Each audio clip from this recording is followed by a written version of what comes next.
Nah, kalau misalnya teman-teman berminat, silahkan langsung membuka dan investasiku dengan menggunakan kode referral OMBEN. OMBEN, gitu kan ya Om? Iya, iya, iya, betul, Iya, betul. betul. Kodenya gitu doang, cuma 5 huruf gitu ya. Dan silahkan top up, kemudian lakukan transaksi, karena semudah itu untuk pergi liburan dan makan bersama Om Ben dengan 0 rupiah gitu ya. Karena kan kalian juga udah dapat cuan dari trading gitu ya. Kalau ada yang nanya, pakai travelingnya Om Ben juga nggak jalan-jalan murah. Kebetulan Om Ben sendiri yang sekaligus akan menjadi tour guide. Enggak jadi tour guide. Kasihan dong ya. Masa kerja terus, enggak jadi tour guide. Tapi yang pasti ada Om Ben ya. Nah, terus sebelum kita selesai, karena tadi penontonnya tiba-tiba sedikit berkurang gitu ya, kita tanya lagi ke sini. Biar menyesal mereka yang sudah meninggalkan live bersama aku. Oke, Black Dot Class 019. Apa tanda-tanda bandar sedang akumulasi dan tipikal-tipikal bandar apa yang menggoreng saham? Tanda bandar akumulasi jelas ya, dia akan membeli secara masif dan konsisten, dalam arti pembeliannya pasti jumlah besar di jumlah tertentu yang melebihi ya, yang melebihi daripada trader lainnya ya, seperti itu ya, dan kemudian dia konsisten ya. Nah, lalu kalau di ngomong tipikalnya bagaimana? Nah, teman-teman bisa melihat dari pergerakan sahamnya aja. Oh, ada sebuah saham ini pergerakannya enak ya, enjoy, bisa tenang. Ada yang terlalu kayak roller coaster ya kan, yang kayak kayak wahana histeria ya di Dufan itu ya, naik turun ya, yang bisa bikin teriak-teriak jantung copot ya. Itu tergantung kan masing-masing ya dari karakter bandarnya atau sopirnya. Nah, kalian harus memperhatikan historical ke belakangnya gimana, saham ini pergerakannya seperti apa. Nah, dari situ kalian bisa menentukan, oh, saham ini begini, oh, saham itu begitu. Nah, seperti itu sih menurut saya. Oke, ini ada yang bilang dari Tri Alba 2020, lelah SMDM ya Om. Ya, ya, itu juga cukup membuat jantung copot sih.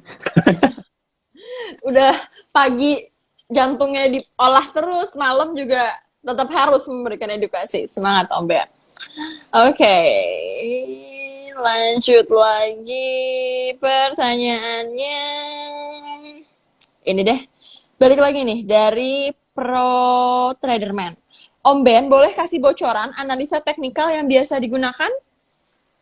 Ya, saya cuma pakai klasik ya, klasik support resist dan trend line aja ya untuk melihat tren. Mungkin dibantu oleh moving average aja.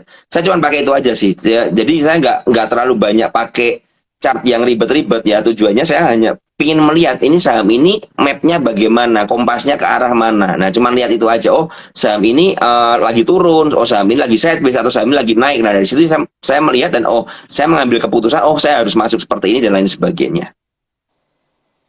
Oke. Nah, ini ada lagi, aku sendiri kurang paham, tapi mungkin Om Ben pasti tahu. Dari dhny.rmdn.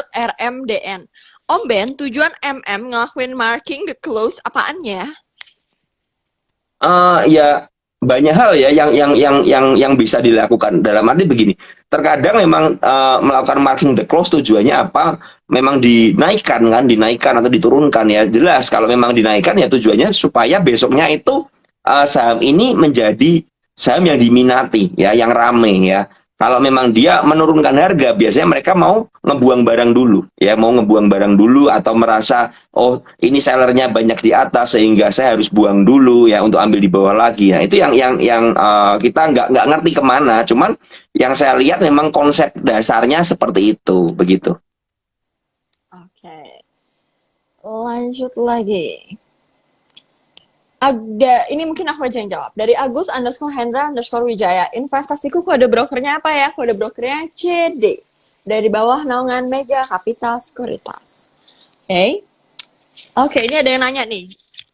Ini mungkin pertanyaannya buat aku, tapi aku akan berikan ke Om Ben, karena kan Om Ben pihak luar ya, jadi usernya langsung gitu ya, apa yang Om Ben rasakan. Hmm.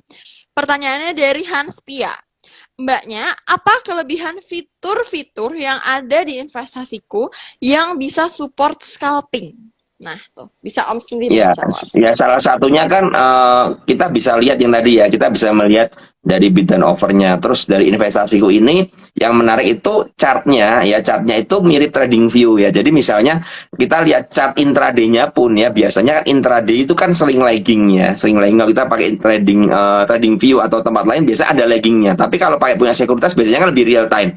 Nah itu memang dia punya fiturnya seperti trading view ya. Jadi buat saya pribadi, saya sebagai pengguna trading view itu merasa lebih enak pakainya ya dibandingkan kalau biasanya chart sekuritas yang lain kan cuman basic banget ya. Nah itu menurut saya salah satu kelebihannya yang saya dapatkan seperti itu. Nah coba teman-teman silahkan, menurut saya ya coba aja karena ada minimal top up-nya nggak sih menurut Cila, ada nggak untuk Nggak ada. di nah No. ya udah, karena nggak ada ya silakan teman-teman buka aja, coba aja rasakan sendiri plus minusnya apa. Nah nanti kalau ada minusnya silakan dimarahin aja nih hostnya.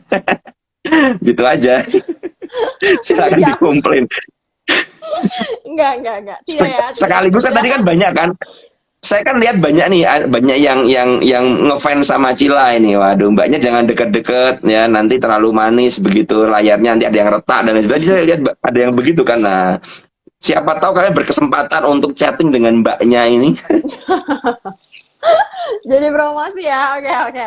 Buat yang mau tahu Instagram saya bisa dicek di story-nya Om Ben saat ini mumpung masih ada. Sekaligus promosi. Oke, ini dari tadi ada yang bilang nih, Om Ben kapan buka kelas offline di Jateng, di Bali, di Jogja, di mana? Jawabannya adalah kapan Om? Ya, nanti ditunggu aja. Yang pasti saya memang dari pihak dengan investasi sudah ada plan untuk ke depan ya, untuk membuat seperti edukasi seperti itu di beberapa kota ya. Ya nanti tunggu aja lah, tunggu tanggal mainnya aja. Betul, jadi siap-siap aja. Caranya follow Instagram investasiku, jalan-jalan murah, komunitas PPC, dan juga Priska Priscilla. Oke, saya Priska Priscilla. Malah nari, iya, semangat soalnya ngeliat kalian. Oke, kita ke beberapa pertanyaan lagi sebelum kita tutup ya malam hari ini. Boleh deh pertanyaan yang ini. Dari Cinderella, apakah kabar resesi dunia mempengaruhi market merah? Market bulan ini nggak sebagus bulan lalu nih. Ya, ya sedikit banyak mempengaruhi tentu saja ya. Kalau ada orang yang bilang tidak mempengaruhi, menurut saya ya itu bohong bener ya. Karena kalau kita melihat dengan keadaan yang apa ya, dengan keadaan global yang memang tidak kondusif, otomatis orang akan lebih menarik dananya pelan-pelan ya, perlahan ya. Mungkin market maker pun juga seperti itu, foreign pun juga seperti itu. Nah ini yang kita harus pertimbangkan. Makanya kan kita nggak bisa menutup mata kalau melihat Dow Jones ini merah terus. Tapi yang bisa kita lihat adalah bahwa IHSG kita ini memang dalam kondisi yang memang lebih baik daripada indeks-indeks negara lain ya. Tapi memang arahnya tetap masih koreksi ya. Masih koreksi. Nah, kan bisa nanyakan begini, apakah akhir tahun akan ada windows dressing ya kan, seperti itu. Nah, kita harus melihat begini teman-teman. Kalau menurut saya lebih melihat step by step, karena kan dengan market yang nggak kondusif seperti ini ya, awalnya memang mungkin terlihat ada inflasi yang masuk, tapi kalau ini mulai keluar terus menerus, nah ini yang harus kita waspadai. Nah, jadi teman-teman menurut saya lebih baik ya yang tadi saya bilang, jangan agresif dulu ya. Ingat teman-teman bahwa kita trading ini ya, kalau marketnya nggak kondusif ya kita mulai pelan-pelan aja ya kan, seperti itu, jangan agresif. Nah kalau udah mulai oke ya, sudah mulai stabil semua ya, udah mereda ya, kita baru berani. Dan yang perlu dipertimbangkan adalah USD index di dunia ini ya, USD index itu di XY itu ya, ini udah mulai mendekati ya di masa krisis kemarin ya, krisis 98 kalau nggak salah ya. USD indeksnya sudah cukup tinggi ini. Nah ini yang jadi sedikit kekhawatiran saya sebenarnya ya. Nah makanya bagaimana caranya ya teman-teman mulai kendalikan porto kita. Kita nggak bisa kendaliin market yang pasti ya. Market mau naik mau turun ya suka-suka mereka. Tapi yang kita bisa jaga adalah uang kita. Ya uang kita ini mau kita ya, porto kita mau nyangkut ya, mau mengamankan cash, mau ambil profit sebagian, itu keputusan kita, dan itu semua konsekuensinya juga kita yang akan menanggungnya. Nah, jadi saran saya adalah teman-teman lebih baik berfokus kepada porto kita. Bagaimana cara kita menganalisa, bagaimana cara kita untuk benar-benar menghadapi market yang memang tricky ini, seperti itu ya. Gitu. Oke. Jadi kembali lagi ke diri masing-masing. Nah, ini lagi deh. Dari Henny Chris. Om Ben pakai time frame berapa ya untuk scalping? Ya, kalau scalping biasanya saya paling nggak pakai 1 menit ya, karena kan scalping ya pakai 1 menit atau mentok-mentok 3 atau 5 menit lah. Ya, di situ saya bisa lihat oh ini range-nya gimana pergerakannya ya. Kalau mau pakai time frame seperti itu. Oke. Nah, ini juga ada yang membahas dari Breezy26. Kalau bisa nggak harus masukin pin setiap kali jual beli karena butuh waktu juga. Sementara kita harus cepet-cepetan kalau lagi scalping. Mohon dipertimbangkan. Kalau kakak pakainya web, itu memang nggak perlu untuk masukin pin setiap kali, Kak. Tapi kalau misalnya pakainya handphone, itu nanti di bawahnya itu ada kolom yang bisa ditik untuk tidak perlu masukkan PIN lagi ketika transaksi gitu ya. Jadi coba aja dicek di handphonenya dan jangan lupa ditik di kolom boxnya itu.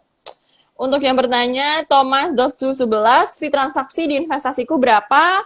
0,15 untuk membeli, 0,25 untuk menjual. Jadi totalnya 0,4. Nah, terus kita kembali lagi mungkin ke... Oh, boleh deh pertanyaannya ini. Dari Ulfa_Arch. Om Ben pakai EMA atau MA? Lalu pakai MA berapa? Saya biasanya pakai yang simple moving average ya, bukan yang eksponensial ya. Kenapa begitu ya? Karena itu memang pas buat sistem trading saya.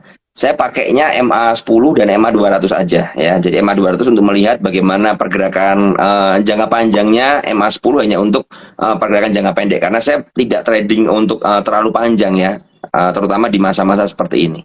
Begitu. Oke.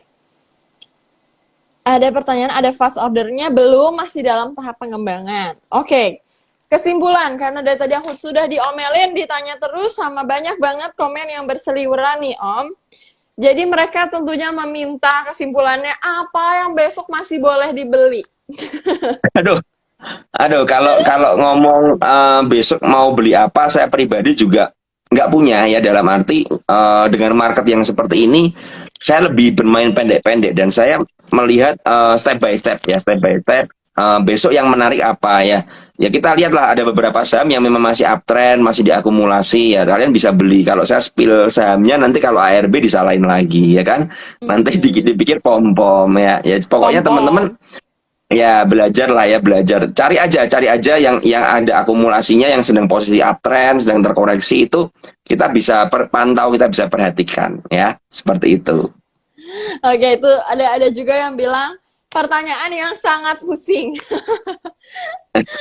Oke, kalau begitu terima kasih. Aku rasa sudah sangat cukup gitu ya untuk pembicaraan bincang-bincang kita hari ini. Untuk teman-teman, sekali lagi aku ingatkan buat kalian yang mau bertemu langsung dengan Om Ben secara gratis, caranya mudah sekali, cukup lakukan transaksi 1 miliar rupiah rata-rata per hari.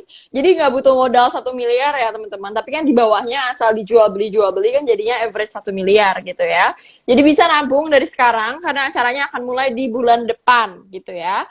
Buat yang nanya investasiku, berapa fee-nya, dan lain-lain sebagainya, boleh dicek di website kita, Instagram kita, di YouTube, TikTok, dan juga website tentunya.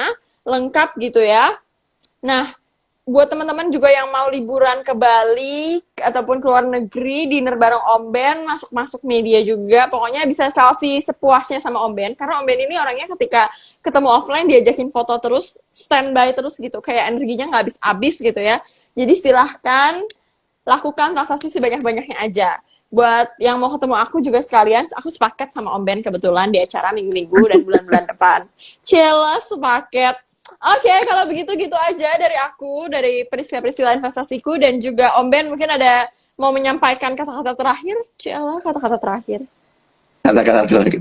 Ya intinya teman-teman harus berhati-hati ya dengan kondisi market ya, menurut saya harus hati-hati, terutama yang suka beli-beli di pucuk ya, yang apalagi yang nggak disiplin ya, bisa nyangkut, itu sangat bahaya sekali menurut saya. Jadi itu hati-hati aja ya, hati-hati ya teman-teman, harus lebih disiplin lagi ya, saran saya itu aja ya, dan jaga cash ya, supaya ketika nanti marketnya memang sudah membaik, teman-teman nggak kehilangan momentum untuk beli ya, seperti itu aja sih.